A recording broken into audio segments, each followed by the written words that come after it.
అందరికీ నమస్తే. నేను మీ Keerthi. Welcome to Keerthi kitchen.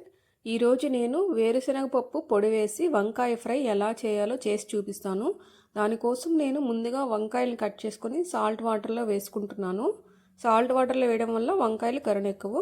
ఇప్పుడు వీటిని ఒక బౌల్లో తీసుకొని కొంచెం సాల్ట్, కొంచెం పసుపు, కొంచెం వాటర్ వేసుకొని కొంచెం సేపు బాయిల్ చేసుకుంటున్నాను.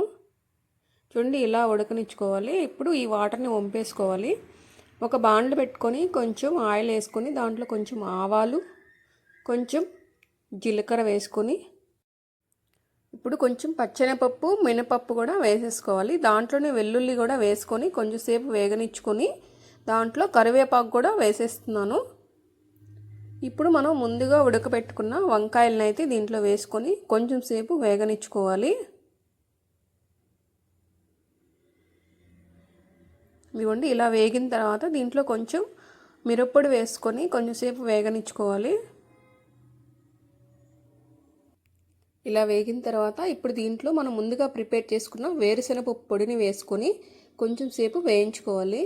ఈ పొడి వేయడం వల్ల చాలా టేస్టీగా ఉంటుందండి. ఈ ఫ్రైయే కాదు, ఏ ఫ్రైలో అయినా మీరు పొడి వేయండి, చాలా బాగుంటుంది. ఇదిగోండి, దీంట్లో కొంచెం కొత్తిమీర వేసుకొని దించేసుకుంటున్నాను. అంతే అండి, ఎంతో సింపుల్గా టేస్టీగా ఉండే వేరుశనగపప్పు వంకాయ ఫ్రై అయితే రెడీ అయింది. మీరు కూడా ట్రై చేయండి. ప్లీజ్ సబ్స్క్రైబ్ చేయండి, లైక్ చేయండి. Thank you.